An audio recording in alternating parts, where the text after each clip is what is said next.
Deus está presente, viva Jesus em nossos corações para sempre. Está no ar o programa Viver é Melhor. Nosso olá a você, querido amigo telespectador, a você, querida amiga telespectadora. Sejam bem-vindos ao nosso espaço diário de educação e reeducação para a saúde do corpo e da alma. E hoje no nosso programa um assunto importantíssimo, um desafio que vem sendo enfrentado por milhares e milhares de famílias em nosso país. E os efeitos são sentidos por aqueles que têm esse problema e por aqueles que convivem com essas pessoas. Vamos falar sobre o alcoolismo. A incidência do alcoolismo no Brasil. O alcoolismo acomete de 10% a 12% da população mundial. Sua incidência é maior entre os homens. O álcool é responsável por cerca de 60% dos acidentes de trânsito no país. Os efeitos da ingestão de bebida alcoólica são percebidos, como nós podemos ver aqui nesses destaques, não apenas pelas famílias, mas até por aqueles que não conhecem essas pessoas e no trânsito, por exemplo, são vítimas. Vamos conversar hoje sobre este problema, entender que é uma doença, que são pessoas que precisam, acima de tudo, de ajuda, de pessoas ao seu lado para oferecer um ombro amigo, um tratamento adequado. E nós vamos falar sobre tudo isso no Viver é Melhor de hoje. Você é o convidado especial. Quem vai nos ajudar a compreender melhor o assunto é a nossa convidada, a psicóloga Triana Portal. Seja muito bem-vinda ao nosso programa. Obrigada, Camila. Agradeço o convite. Vamos falar desse assunto tão importante. É realmente um assunto fundamental para que nós possamos discutir, compreender melhor. Será que muitas vezes as pessoas não acabam estimulando os jovens, por exemplo, a ingerir bebidas alcoólicas sem perceber isso? Vamos falar sobre esses assuntos no programa de hoje, uma reflexão importante para que consigamos realmente vencer o alcoolismo no nosso país e em todo o mundo. Mande suas perguntas, compartilhe conosco as suas experiências. 0310 07 940, 0310 07 940, ou então nosso e-mail à sua disposição, vivermelhor@boavontade.com. Participe desde já e mande também o seu nome, dos seus entes queridos, até pessoas da sua família que enfrentam o alcoolismo, por exemplo, para que juntos possamos fazer nossa prece, nossa oração, a meditação que é sempre dedicada a você, à sua saúde, à sua qualidade de vida. Participe junto conosco, independente da sua tradição religiosa. Fique à vontade, porque é um momento, acima de tudo, de paz e de saúde. É possível sim, porque viver é sempre melhor. É o nosso brado aqui no programa e deve ser o seu também, não importa o tamanho do seu desafio. A sua vontade, a sua capacidade, a sua boa vontade para vencer esse desafio vai ser sempre maior. Inclusive o alcoolismo. O desafio que nós vamos abordar no programa de hoje é uma doença que vem crescendo ainda, ou pelo menos vem ganhando ainda destaque por suas proporções tão graves nas famílias, na sociedade. Nós vamos ter uma especialista falando sobre o assunto hoje aqui no programa, psicóloga Triana Portal. Seja mais uma vez bem-vinda ao Viver é Melhor. Obrigada. Para começar o programa é importante definir o que é o alcoolismo. O alcoolismo, ele é definido quando a pessoa bebe excessivamente, compulsivamente, e ela não consegue levar a vida dela de forma como ela levava antes. Quando o hábito de beber se sobrepõe às outras questões da vida da pessoa. O primeiro local onde a gente consegue identificar isso, né, lógico que a família acaba vendo, mas pelo estigma tem essa dificuldade emocional de aceitar como doença, mas no ambiente de trabalho. Então, o ambiente de trabalho, a pessoa começa a ter faltas, a não ter mais a assiduidade e a atrasar-se. Então, essa pessoa, a gente define uma pessoa como alcoolista ou alcoólatra quando ela faz o uso constante, excessivo e não consegue mais ficar sem a bebida. Ela não consegue mais pensar na vida sem a ingestão da bebida alcoólica. Uhum. E por outro lado, as pessoas ao redor percebem que não é mais a mesma pessoa. Sim. Que é um comportamento diferente, um desempenho diferente no trabalho. Então há sinais para as pessoas ao redor que talvez a gente demore um pouco mais para perceber, para algumas pessoas e para outras não. E o alcoolismo vem crescendo ainda? Os índices ainda continuam aumentando? Vem aumentando, sim. No Brasil a gente tem alguns fatores que levam a isso, né? A questão de ser uma droga lícita dificulta muito o controle. Dificulta o controle. A bebida é muito barata, né? O acesso é grande, existe a mídia que, né, vamos dizer, reforça, apesar de hoje em dia a gente ter, né, consuma moderadamente, ainda assim é muito maçante a atuação da mídia nesse sentido, né? A facilidade, o baixo custo. E hoje em dia também a gente tem prestado mais atenção, fala-se mais a respeito. Identifica-se mais por consequência. Exatamente. Então, por exemplo, agora as autoridades estão tomando mais atenção, a questão dos acidentes de trânsito que são muito elevados. A lei seca implementada. A lei seca que foi, aí vamos dizer, está mais rígida agora. Isso tudo faz com que as pessoas falem a respeito e percebam, olha, aquele meu vizinho, que a gente considera que bebe socialmente, talvez ele beba mais do que socialmente, talvez ele já seja considerado um alcoolista. Então, hoje em dia a gente presta mais atenção e está vendo com mais, como doença mesmo, né? Coisa que antes era aceito, bebida não é droga. É falta de vergonha na cara. Sim, não, é uma doença que precisa de tratamento. Os homens ainda são maioria. Ainda, o homem, ele não tem tanta vergonha. A mulher que bebe, ela esconde mais. Então, tem muitas donas de casa, muitas mulheres, ela não vai ao bar, por exemplo, para beber. Ela bebe mais escondido. Mas existe, sim, muita mulher com problema de alcoolismo. Que as pesquisas vêm mostrando exatamente isso. Exato. Que cresce nas mulheres o número de dependentes de bebida alcoólica. Sim. A que se deve essa mudança de comportamento? Olha, eu acho que isso é uma coisa, assim, um assunto bastante amplo, que entra a questão dos divórcios, né, da desagregação da família, né, toda uma questão aí que vem junto, né, com a modernidade, com a contemporaneidade. As mulheres acabam ficando mais sozinhas. Então, por exemplo, nas ocorrências de divórcio, a mulher ela tem mais dificuldade de refazer a vida dela, ao passo que né, o que a gente se vê, estou falando de forma generalizada, né, cada caso é um caso, mas a gente se vê que o homem refaz a vida dele, muitas vezes com mulheres mais novas, né, então a mulher ela pode chegar num período da vida, então ela está sem o casamento, os filhos vão embora, tem a síndrome do ninho vazio, né, e acho que até a cobrança própria, que hoje a mulher se cobra muito no trabalho, em casa, um bom desempenho em todas as áreas. Exato. E assim, o alcoolismo, muitas vezes, ele vem como uma forma de atenuar, né, a pessoa procura o álcool como uma forma de atenuar morbidades já existentes, como a depressão, a ansiedade, né, síndrome do pânico. Então a pessoa busca na droga uma forma de amenizar aquele sofrimento psíquico-emocional que ela já tem e acaba, no fim das contas, ela aumenta o problema. Aumentando o problema, trazendo um problema ainda maior, né? E é sobre isso que a gente vai conversar no próximo bloco também, entender os fatores de risco que hoje levam as pessoas à gestão da bebida alcoólica e à dependência da bebida alcoólica e também os efeitos disso na saúde dessas pessoas e de suas famílias. Você enfrenta o desafio na sua casa, conhece alguém, quer compartilhar conosco sua experiência, fique à vontade. Mande também suas sugestões. 0310 07 940. A gente volta já já.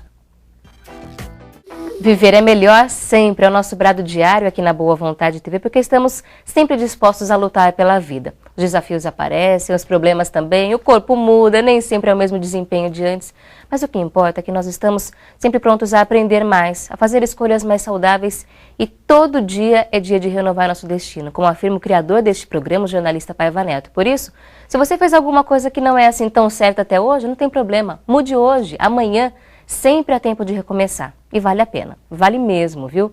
E no assunto de hoje nós estamos falando sobre uma questão que é fundamental também, que é o combate, a prevenção, o tratamento do alcoolismo.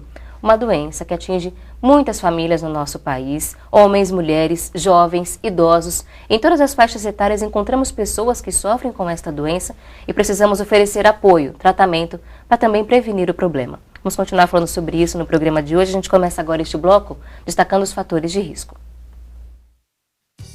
Fatores de risco: história familiar de alcoolismo, distúrbios emocionais, conflitos familiares, dificuldades de adaptação a mudanças, hábitos sociais. Nós perguntamos à nossa convidada, a psicóloga Triana Portal, o quanto pesa na vida de uma pessoa ter pais, avós, irmãos que já são alcoolistas?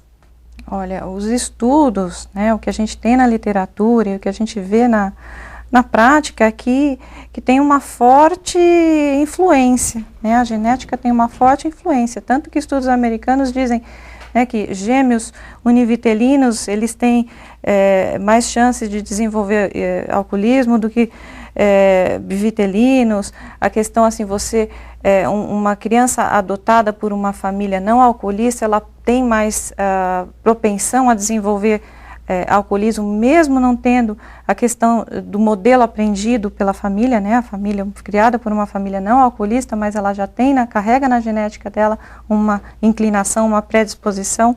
Então, há estudos nesse sentido. Porém, eu costumo dizer que eu acredito muito na questão social, no do que a pessoa vive na família, no modelo aprendido. Mais do que na genética. A genética pesa também. Eu não poderia dizer que mais, mas eu acredito muito na questão do modelo aprendido, né? Então, são dos exemplos que se tem, né, na família, no lugar onde na comunidade onde você está inserida. Então, hábitos. Também há estudos dizendo que pessoas que têm uma fé, né, que tenham alguma religião, elas estão mais protegidas de alguma maneira. Então, a família disfuncional, ela predispõe também o jovem a buscar esse comportamento, mesmo que ela não seja uma família de alcoolistas. Se já é uma família de alcoolistas, a gente tem duas vertentes. Tem aquele que desenvolve porque copia, vamos dizer, o pai herói, né, que vê o pai bebendo e aí imita aquele modelo, e tem os que criam aversão também, porque justamente vê a desagregação da sua família, do seu lar, em virtude da bebida, e acaba tendo um comportamento mais conservador, de medo de cair naquilo. Então é aquele filho que passou vergonha por causa do pai, que às vezes viu a mãe apanhando, viu a mãe apanhando, ele mesmo apanhou. Sim, a violência doméstica, aquele tio que morreu de cirrose, então, né, que sofreu, padeceu na doença. Então também a doença familiar, né, em decorrência do alcoolismo, às vezes, muitas vezes, educa essa família de forma a passar para os filhos, para os seus descendentes, o tanto que a bebida pode trazer de prejuízo na vida deles. Então, pode ser, de alguma forma, às vezes, positivo nesse sentido de educação. Por outro lado, a gente tem os que acabam copiando, bebendo dentro de casa mesmo, né? Então, o pai pede, filho, vai até ali o bar comprar a bebida, né? Passa na padaria. A cultura familiar, às vezes, acaba estimulando ou permitindo que aconteça. E como ainda, né, hoje mais do que antigamente, mas ainda aqui no Brasil, o controle é muito ineficiente. Então, é possível um adolescente entrar e comprar, até em posto de gasolina, bebida, né?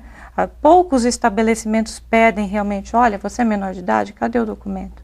Né? A gente vê nas baladas, nas raves, menores de idade consumindo tranquilamente álcool. Então, isso tudo abre portas, né, a facilidade para isso. A senhora falou sobre o exemplo, que pode ajudar ou pode atrapalhar, né? Uhum. Mas há também a questão dos conflitos familiares, que muitas pessoas acabam buscando a bebida alcoólica exatamente para esquecer esses conflitos que acontecem dentro de casa. O que é uma sensação passageira, porque não resolve os problemas, até aumenta. Quais são hoje os principais conflitos que surgem como causa de pessoas que buscam bebida alcoólica? Olha, dentro da família, diversos. Um desemprego, dificuldade financeira, o casal que já não se entende bem, o filho que dá trabalho, né? Questão de traição, tem diversos questões, né? Não acredito que tenha uma coisa mais frequente. E a bebida, ela entra como um reforço positivo, a busca do prazer, né? Então, assim, eu tenho algo que me faz mal, eu vou buscar o prazer. E ele mais do que, por exemplo, os ansiolíticos, então a medicação, a pessoa fala, estou com um problema, vou procurar tratamento, por exemplo, para a depressão. Os remédios, as medicações psiquiátricas, elas não têm essa coisa da euforia que traz a bebida, de deixar a pessoa alegre, de deixar a pessoa desinibida. não tem o aspecto social, então muitas vezes a pessoa bebe sentada numa mesinha, comendo um petisco, então traz com um amigo, numa festa, então ela vem já com uma carga, vamos dizer, positiva, lúdica, de prazer, de festa, de aceitação também, né? E então isso estimula a busca, né, de esquecer, eu quero espairar, eu quero curtir o momento, então vai.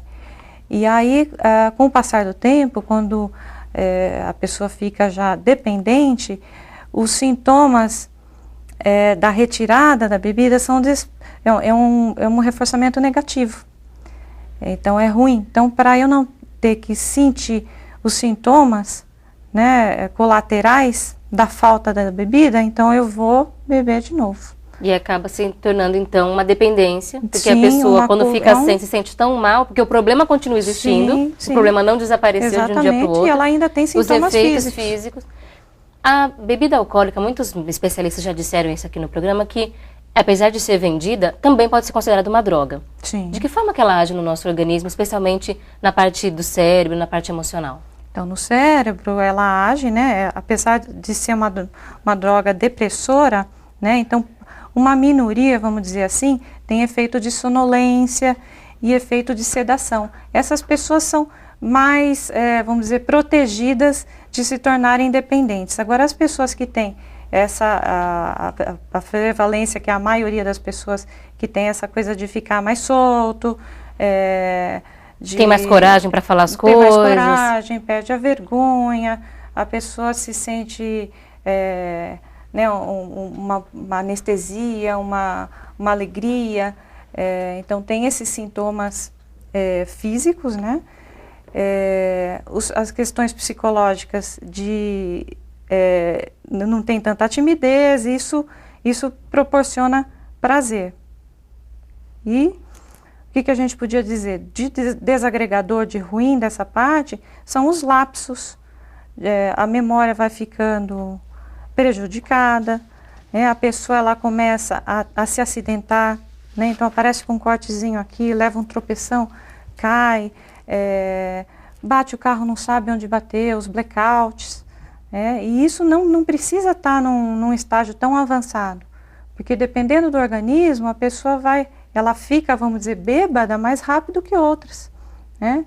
Então ela acaba tendo essas questões negativas aí do lapso, e a longo prazo, lógico, vai ficando pior ainda, mais do que umas pessoas mais do que outras, mesmo quando não chega ainda num grau que a gente pode falar não é um alcoolista, é um dependente que precisa, por exemplo, de uma internação, de uma desintoxicação e de uma reabilitação. Às vezes ainda a pessoa está na escalada, mas os efeitos negativos já são perceptíveis. É interessante que muitos especialistas já afirmaram, inclusive, isso aqui, que não há dose segura, exatamente por isso. Você não sabe como uma pessoa vai reagir diante daquela quantidade de bebida, do tipo de bebida. Então, a melhor forma de não ter esse problema é realmente não ingerir a bebida alcoólica. E a gente vai continuar falando agora sobre estes efeitos, que não são apenas aqueles sentidos no dia seguinte. O corpo sofre mesmo e muitas doenças podem surgir por decorrência do alcoolismo. Veja os destaques. Efeitos na saúde física. Cérebro. O excesso de álcool pode causar perda de reflexo, problemas de atenção, perda de memória, sonolência e coma alcoólico, que em alguns casos pode resultar em parada cardíaca e morte. Coração. A bebida alcoólica faz com que o cérebro libere uma substância chamada adrenalina, que acelera a atividade do sangue no sistema cardiovascular, aumentando a frequência dos batimentos cardíacos. Fígado. A bebida altera a produção de enzimas. Por conta disso, esse órgão direciona 100% dos esforços para metabolizar o álcool consumido. As consequências podem ser inflamação crônica e hepatite alcoólica, que pode evoluir para a cirrose. Estômago. O álcool irrita as mucosas do estômago e esôfago, alterando o funcionamento das membranas intestinais, podendo causar esofagite, gastrite e diarreia. Rins. O álcool sobrecarrega os rins, comprometendo o trabalho de filtrar as substâncias que circulam pelo corpo. Músculos. Com o consumo do álcool, os músculos ficam relaxados demais, porque a ligação entre o sistema nervoso periférico e o sistema muscular fica comprometido.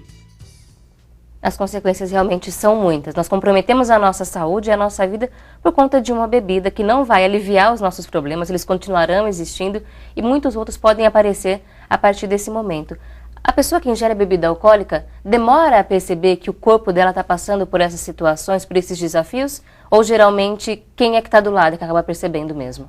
A pessoa ela tem dificuldade em aceitar, em assumir essas questões. Ela percebe, mas ela não quer aceitar que tem relação com o álcool. Quer aceitar, e ela acha que tem. Existe muita questão da prepotência, né? Quem tem um vício não assume que tem. Então, tem pessoas que estão ali caídas na sarjeta, você vai perguntar, ela vai falar, não estou bêbado, estou bem, né?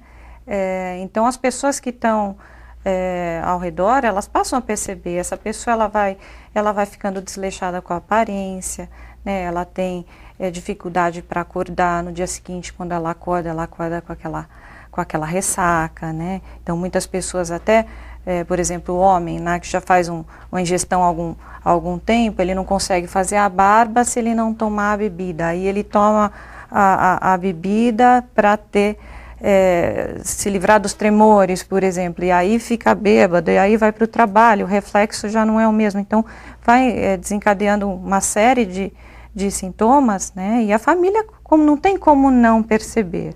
Então, são evidências, é o cheiro, né? A pessoa passa a gastar dinheiro com bebida, a ter hábitos diferentes, a irritabilidade.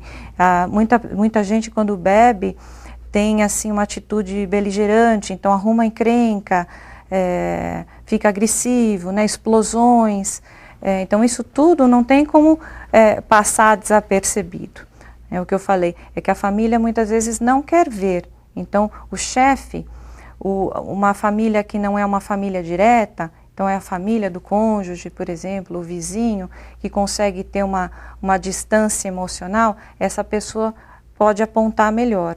Então, a gente vê hoje muitas empresas, o RH da empresa procura tratamento para o funcionário, porque percebe aquele funcionário indo trabalhar ou de ressaca, ou já alcoolizado, né, as faltas, os atrasos, a dificuldade em fazer as tarefas como eram feitas anteriormente. Então, não tem como. E nos jovens, né, acho importante a gente falar, né, os pais, como que os pais podem notar? Também a sonolência diurna, cai o rendimento escolar,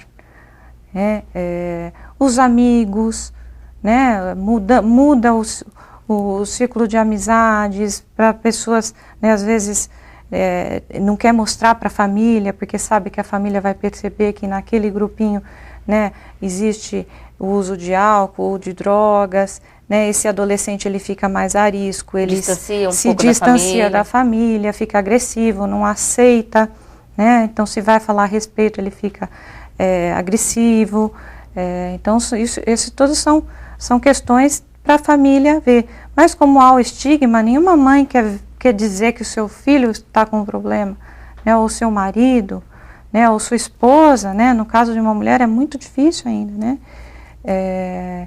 mas precisa ter essa conscientização.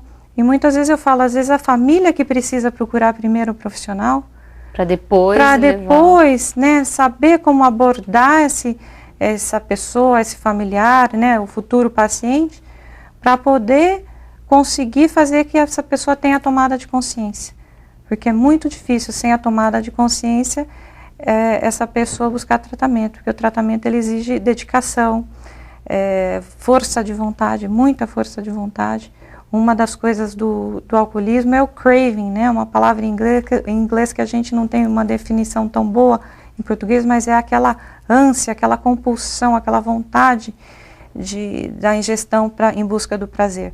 E isso vai aumentando conforme a pessoa vai, mais vai bebendo. Então, assim, não é uma coisa fácil. Então, a pessoa primeiro tem que saber enxergar e admitir o problema, a família também estar ciente e dar o suporte, né?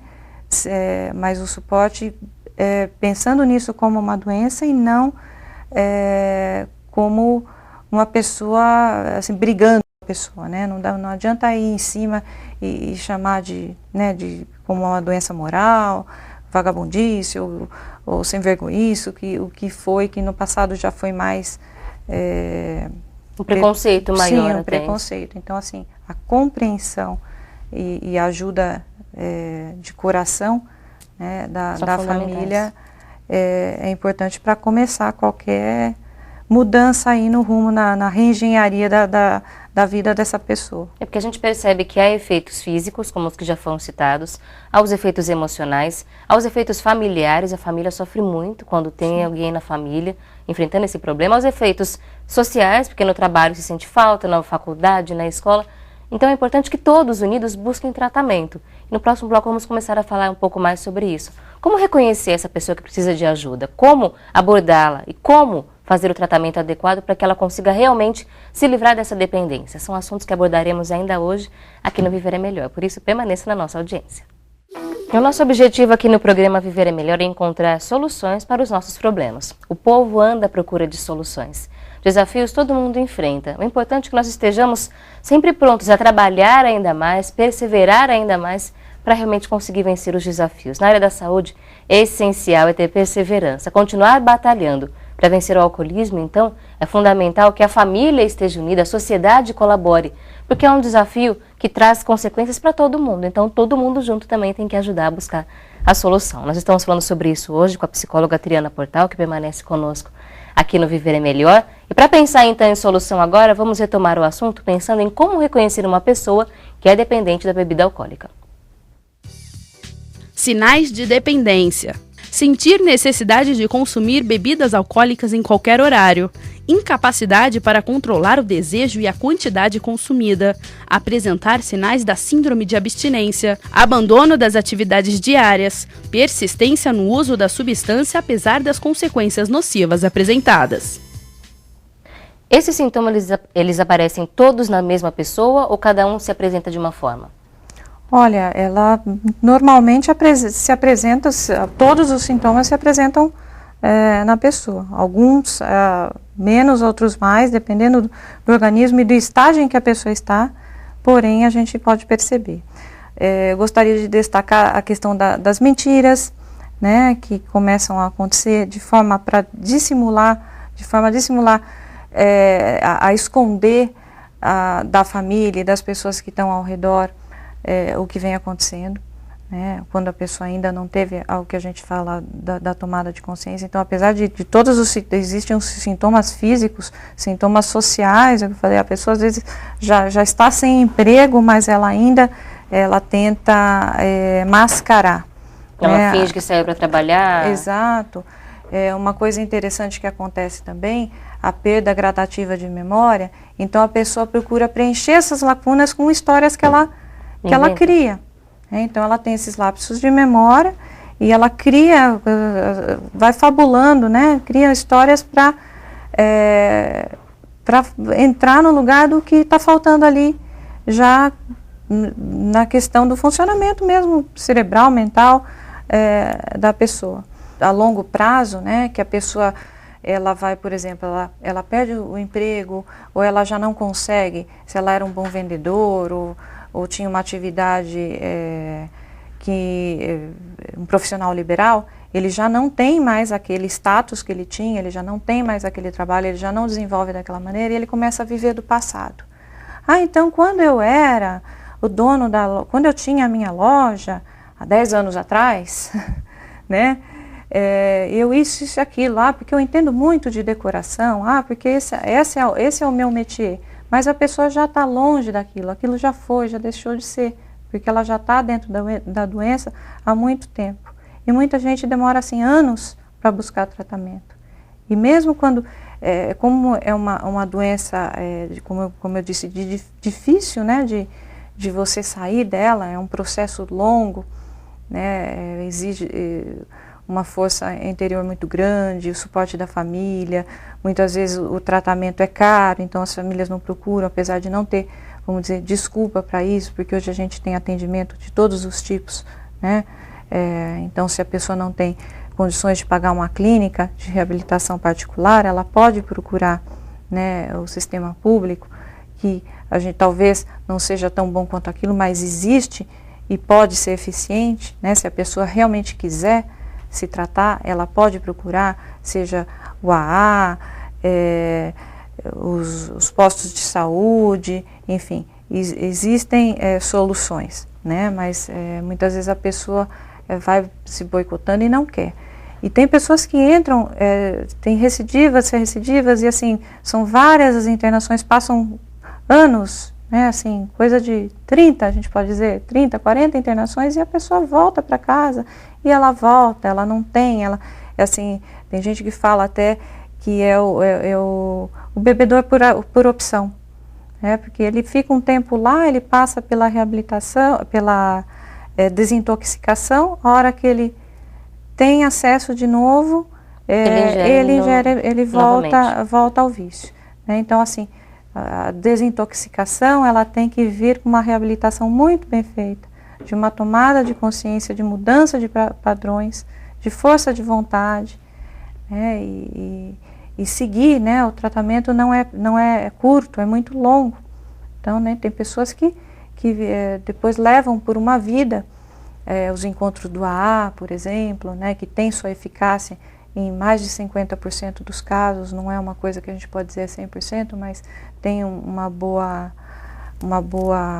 bom retorno aí, vamos dizer, né, tem quantos anos que eu nem sei te dizer, mas eu sei que é uma coisa muito antiga já, que funciona quase no mundo todo, né, e tem também grupos que auxiliam os familiares que acabam sendo codependentes, né, eles sofrem da mesma forma, eles têm dificuldade em lidar, então essas pessoas também precisam de terapia, essas pessoas também precisam de um lugar para trocar experiências com outros familiares que sofrem dos mesmos dificuldades, né? Sim, então realmente é uma coisa muito, muito séria. É um desafio que tem que ser enfrentado por toda a família, com especialistas que realmente ajudem. Dá para tentar sozinho? Dá, mas é sempre importante, sempre ajuda a ter alguém do lado, dizendo como fazer. Nós vamos falar mais sobre tratamento depois do Momento Ecumênico de Preces aqui. Só queria tirar uma dúvida com relação à síndrome de abstinência, que nós vimos ali no destaque da tela, e a senhora já citou também. Quais são os fatores, quais são os sinais da síndrome de abstinência? São os tremores, os blackouts, né? A pessoa não consegue ficar, porque as dores, né, tem dores pelo corpo, formigamentos nas mãos e nos pés, né, a sensação de a letargia, a sensação de anestesiado dos membros, né, então tudo isso são sintomas, e o mal-estar geral, aquela sensação de ressaca. E a pessoa, e é o que eu falei, daí a pessoa cai naquela, eu não quero ter esses sintomas ruins, eu vou voltar, eu vou beber para evitar esses sintomas ruins, né? Então, e realmente no momento em que ela está sob efeito da bebida alcoólica, ela não sente mais isso? Não, ela não sente, mas lógico que então, logo após já volta. Então hoje a gente tem drogas, né, são medicações que inibem o prazer do álcool, né? Então, essas medicações têm alguns anos aí no mercado, não é nenhum milagre, tá? Mas auxiliam, então a pessoa já não sente tanto prazer ao ingerir a bebida, né? Então assim, ela pode até, ela ingere, mas não tem aquele prazer, não dá aquela boa sensação, e também existe medicação que traz muito mal-estar, sintomas muito ruins quando a pessoa ingere a bebida, né? Que é o caso de sulfiram. Então a pessoa ela tem mal-estar, um vômito e uma sensação horrível quando ela ingere a bebida. Então assim seria como um estímulo para a pessoa parar. Mas às vezes o vício é mais forte que isso. E tem pessoas assim que mesmo tendo esses sintomas muito ruins da medicação, elas vão lá e bebem assim mesmo. Então assim, elas pagam o preço do sofrimento porque não conseguem se segurar de ir lá dar o primeiro gole, como falam, né? É importante perceber que as alternativas de tratamento estão aumentando cada vez mais e ainda há muito que ser feito. Nós vamos continuar pensando sobre o assunto aqui no programa, um assunto tão sério, tão desafiador, mas que pode ser vencido sim. Peço licença à nossa convidada um instante. E agora, mais fortalecidos, vamos procurar mais informações a respeito do assunto de hoje do programa Viver é Melhor. Nosso tema, como você sabe, amigo telespectador, é alcoolismo. Um desafio de saúde, uma doença realmente que vem sendo enfrentada por muitas famílias neste momento. E agora nós vamos em busca de soluções. Depois de aprender como identificar essas pessoas, quais são os fatores que levam a este consumo da bebida alcoólica e que trazem essa doença, vamos agora pensar em tratamentos. Nossa convidada continua conosco, a psicóloga Triana Portal, que vai nos ajudar a entender melhor sobre isso. A gente traz agora, então, o primeiro destaque dessa segunda parte do programa. Tratamento. As recomendações para tratamento do alcoolismo envolvem 2 etapas. Desintoxicação, geralmente realizada sob supervisão médica, permite combater os efeitos agudos da retirada do álcool. Reabilitação. Depois de controlados os sintomas agudos da crise de abstinência, os pacientes devem ser encaminhados para programas de reabilitação, cujos objetivos são ajudá-los a viver sem o álcool no organismo. O tratamento ele acontece da mesma forma para todas as pessoas? Sim, na maioria das vezes. Alguns eles chegam para desintoxicação mais desintoxicados que outros, né? Alguns já têm a presença do delirium tremens, que envolve, a pessoa tem alucinações, visões, acha que tem insetos pelo corpo, os tremores são muito mais intensos. Então, algumas pessoas elas chegam muito mais comprometidas que outras, porém envolve sim, a retirada, às vezes gradativa do álcool, às vezes ela é suspensa radicalmente, digamos assim, né? E aí usa-se o auxílio de medicações, muitas vezes antipsicóticos, antidepressivos, ansiolíticos, né? Existe uma gama aí de medicações aí conforme o caso e também a forma como a pessoa chega fisicamente. Tem pessoas que já chegam muito debilitadas, né? Com problemas... Com doenças secundárias. Sim, comorbidades cardíacas, né, hepáticas. Então não é toda medicação que serve para todo mundo, né? O álcool ele também ele é muito calórico, ele tira a fome. Então muitos pacientes eles chegam para o tratamento desnutridos, né? Então eles precisam aí de todo um tratamento nutricional, envolve uma equipe multidisciplinar, né, que envolve aí o clínico geral, o psiquiatra, o psicólogo, o nutricionista, né? Temos o assistente social numa segunda fase, né? Mas aí o tratamento ele vai ser desenhado. Hoje em dia, né, a gente tem mais conhecimento da doença, então ele é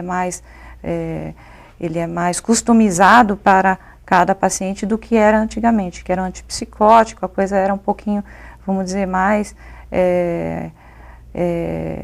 rudimentar, mais generalizada e rudimentar. Então hoje em dia o tratamento ele é conforme o estado que o paciente chega e o que ele precisa. A forma como ele reage também diante do tratamento. Como ele reage conforme o tratamento também, né? Daí a equipe vai vendo o que vai precisar tirar e pôr, inserir o tempo.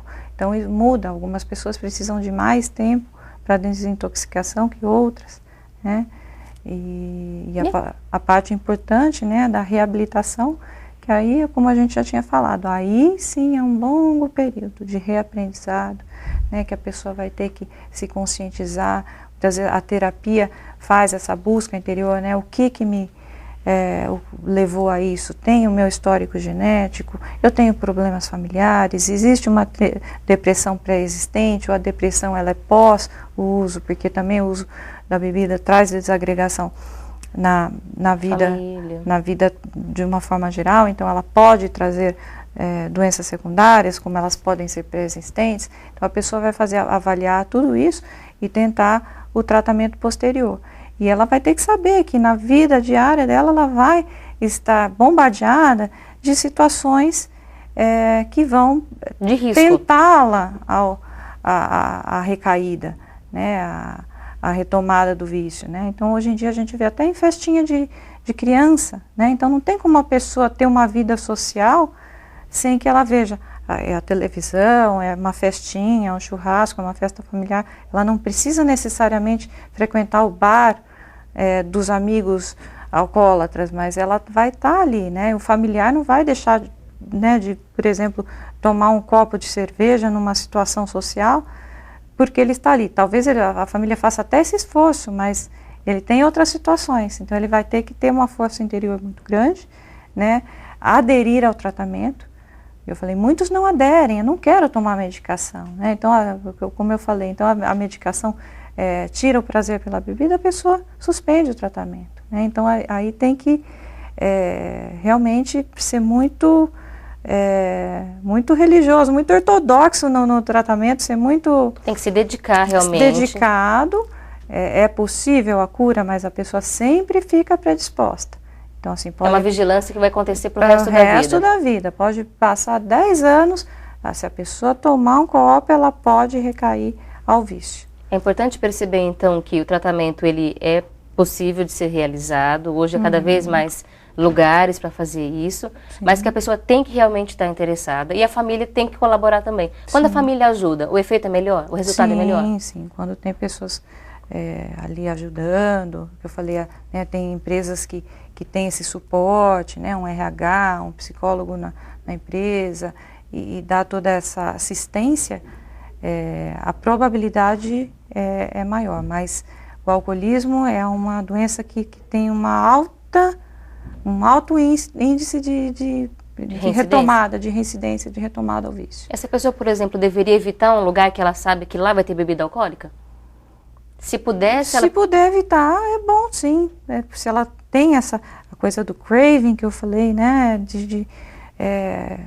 essa compulsão, se isso não está bem controlado, bem digerido, bem internalizado, né, porque ela pode passar pela reabilitação, já estar bem fisicamente, já não ter os sintomas, por exemplo, né, da abstinência e tudo isso, mas ela tem outras coisas mal resolvidas. Então ela ainda está... Quando ela não se sente segura ainda. Sim, ainda existe a inclinação, né, para a bebida, e ela tem outras questões subjacentes que podem dar espaço para que ela retome no vício. Quando a internação é uma opção indicada? A internação numa clínica, por exemplo? Quando a pessoa já está comprometida na sua vida diária, trabalho, agressiva com a família, já descuido do corpo, ela tem sintomas físicos importantes, né, começa a desnutrição, a falta de cuidado com o corpo, as quedas, quando ela começa a envolver também outras pessoas em acidentes de trânsito, por exemplo. Então, quando ela começa a ser um perigo para si e para a sociedade, para as pessoas que a rodeiam, aí a internação é essencial, né? Não acontece para todo mundo, mas muitas vezes é a melhor opção. Sim, é a melhor opção. O paciente ele precisa querer ser internado ou a família pode fazer isso contra a vontade dele? Olha, aí é uma questão difícil. Acho que em alguns casos, né, a família consegue, sim, né, alvará, liminar, enfim, eu não sei o nome. Não estou com o nome aqui fácil para te falar agora, para conseguir uma internação, vamos dizer, compulsória, mas muitas vezes necessita a vontade da pessoa para a internação, e isso dificulta. Porque nem sempre a pessoa ainda quer essa alternativa de quer. tratamento. A maioria das vezes não quer. O importante é que nós estejamos sempre preparados para oferecer ajuda a essas pessoas, às suas famílias, e informação de qualidade é fundamental para isso. Por isso o Viver é Melhor de hoje aborda esse tema contando com a sua audiência, e daqui a pouco no nosso último bloco falaremos sobre a prevenção. O que é que nós podemos fazer para que as pessoas, as famílias não sofram mais deste problema? Será que está ao nosso alcance? Sim, nós sempre podemos fazer alguma coisa. No próximo bloco você vai saber o que é. Este é o último bloco do programa Viver é Melhor de hoje, falando sobre o alcoolismo, as formas de identificar o problema, de ajudar essas pessoas, e agora vamos falar mais sobre a prevenção. Mas antes, vamos acompanhar depoimentos de pessoas que enfrentam esse desafio. Nada melhor do que entender o que elas passam, como elas se sentem, para que consigamos ajudá-las e trazer melhores soluções para esse problema de social que nós enfrentamos e de saúde também. Acompanhe essa reportagem. A vida foi tomando um rumo e criando uma condição que eu não sabia nem por que aquilo ficou da maneira que ficou.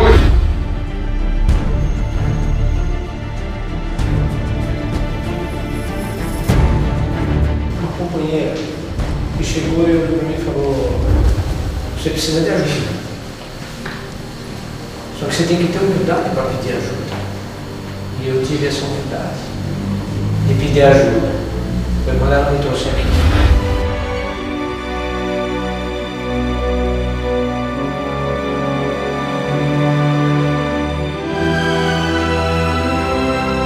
Tenho orgulho de ser um alcoólico anônimo, porque essa irmandade é que me salvou das garras do álcool.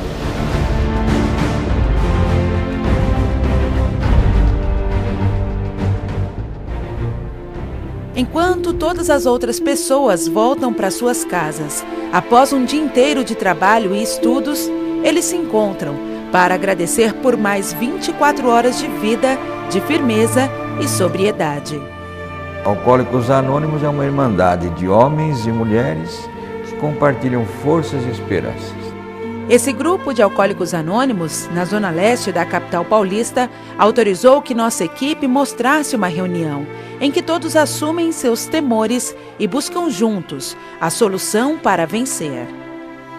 É um dia de cada vez. Estar sóbrio é estar bem comigo, é estar bem com a sociedade, é estar bem com as pessoas. Estar sóbrio é querer o meu bem e o bem do meu próximo. Aqui pouco importa os seus nomes, fisionomias, o que sobressai são os valores. Por isso, o único pedido que nos fizeram é que o anonimato deles se mantivesse. Juca está no grupo há 27 anos. A mente pede, o corpo nem aguenta tanto, né? O físico, ele não, na verdade, eu já não aguentava mais, né? Eu não aguentava mais beber, mas a mente pedia. O AA existe em todo o Brasil e recebe jovens, adultos, a terceira idade, homens e mulheres, em busca de uma vida melhor. Meu nome é Luiz, eu sou alcoólico, faço parte da Irmandade de Alcoólicos Anônimos e venho aqui agradecendo sempre a oportunidade de hoje, reconhecidamente, saber que eu sou o Luiz. Eu não sou mais aquele que não sabia o que foi feito na véspera e nem o que ia acontecer depois. Eu não acreditava que comigo ia acontecer, eu acreditava que era para os outros.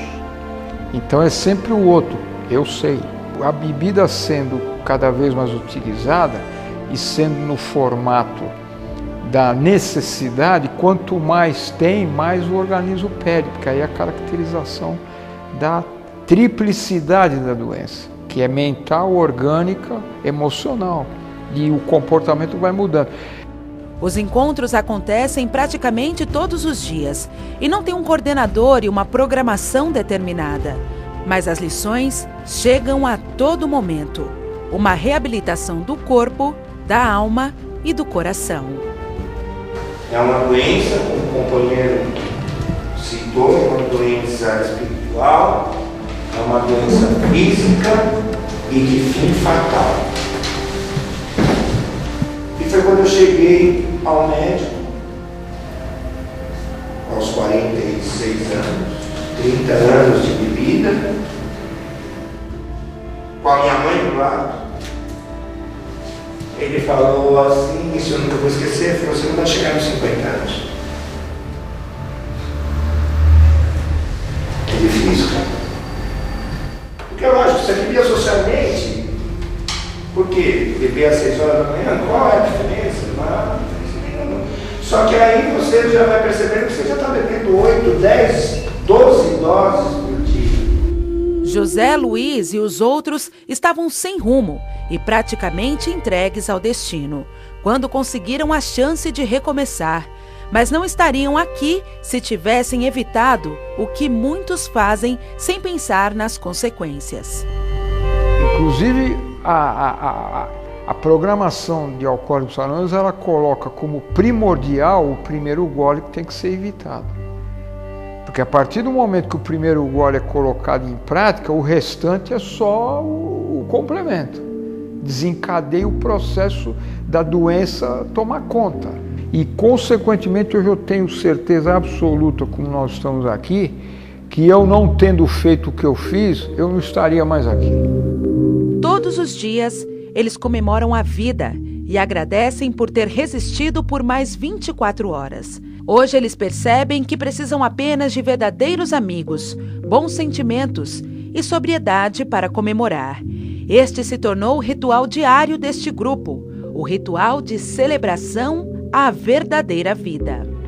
Todos aqueles que têm a oportunidade e o privilégio de conhecer uma sala de Alcoólicos Anônimos, ganhou na loteria sozinho, porque tem uma porta aberta para uma nova vida e uma nova condição de cada vez mais ver quanto é importante se dar uma chance. Nada é perdido. A renovação ela é constante e está ao alcance de todos. E é a nossa proposta.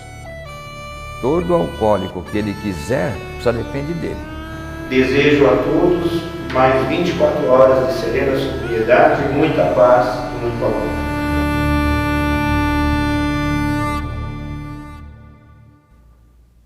E nada melhor do que escutar as próprias pessoas que enfrentam esse desafio nos dando esta mensagem de que é possível. E a você, amigo telespectador, que conhece alguém na sua família, ou até mesmo você enfrenta essa dificuldade, continue acreditando. É um desafio, mas pode ser vencido. O que não pode acontecer é se entregar diante desse problema. E a gente percebe que isso é uma característica de todos eles. Eles chegaram ao momento em que eles disseram, eu quero mudar de vida, eu quero uma vida melhor. E isso é fundamental. Esse momento em que a pessoa reconhece é o primeiro passo para que ele realmente consiga vencer essa doença. Exatamente. A gente observa no depoimento, né, logo no começo da matéria, que o senhor ele diz, a vida foi tomando um rumo desconhecido, na verdade ela foi perdendo o rumo. E é muito difícil para uma pessoa admitir uma fraqueza, um vício, né, um defeito, isso abala a autoestima. E aí a gente entra numa questão que, assim, a pessoa precisa da autoestima preservada, ela precisa de uma boa autoimagem para ela se levantar, para ela se reabilitar, para ela se reerguer. E isso está abalado com toda a desagregação que a doença traz. Então o grupo é importantíssimo, né, pensar as questões do que a doença pode levar, não só as perdas todas que nós falamos, mas a morte mesmo, né? A síndrome de Korsakoff, que é uma pré-demência, né?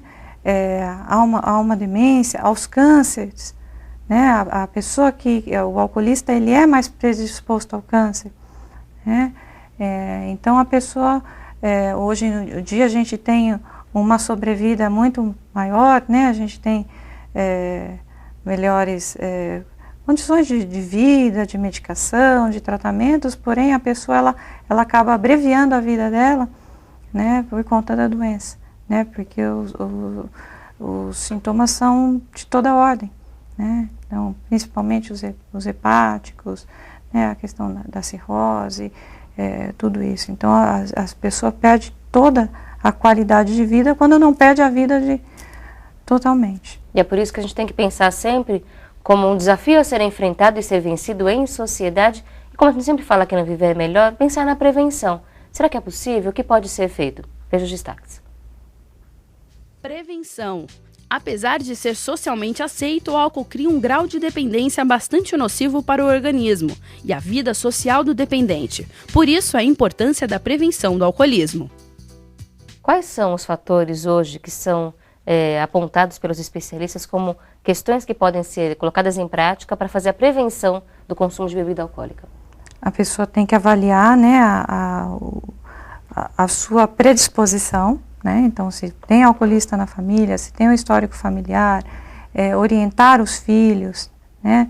Muitas vezes ter uma religião, uma fé, e a educação de uma forma geral, né? Atentar aos seus limites, né? Se está passando por um problema emocional, não vai buscar solução numa coisa que vai trazer mais problemas, né? Procure tratamento, terapia, a igreja, um amigo, um grupo, seja o que for, mas que seja coisa, a gente sabe, a gente tem informação, né? Hoje em dia, né? A gente não pode dizer que pecou pela ignorância, porque todas as pessoas têm acesso, hoje em dia, a informação. Então, procure formas saudáveis para tratar dos seus problemas. E eficientes de verdade. Eficientes de verdade, sejam eles quais forem. Então, a forma de prevenir é isso, a educação. Diálogo familiar. Diálogo familiar, a valorização da família, dos amigos, da palavra do outro, aceitar quando o outro vem e diz, olha, você está com um problema, talvez você precise rever algumas coisas na sua vida. Então, ter humildade para aceitar o que é fato, E continuar acreditando, porque é possível sim. E essa é a mensagem do nosso programa hoje. Doutora Triana, muito obrigada pela presença no nosso programa e convite para que volte sempre a viver é melhor. Muito obrigada a vocês. Conversamos com a psicóloga Triana Portal sobre esse assunto tão sério, que nos traz realmente uma reflexão profunda a respeito da vida em sociedade, das pessoas que estão ao nosso lado. Ninguém aqui está ileso de conhecer alguém, de ter na família. Todos nós podemos enfrentar esse desafio, por isso é importante ter a informação de qualidade. Mais do que isso, saber o que fazer na hora em que nós tivermos que ajudar essas pessoas. Muitas vezes são pessoas que estão ali ao nosso lado pedindo ajuda e a gente nem sempre reconhece ou não sabe como agir. Nesse momento vale a pena procurar ajuda também, conversar com amigos, especialistas, médicos. O importante é que nós busquemos ajuda sempre, confiemos no poder de Deus, nos intuindo, nos trazendo as melhores vibrações, os melhores pensamentos de como agir no momento em que nós formos realmente solicitados em busca de uma vida melhor para todo mundo.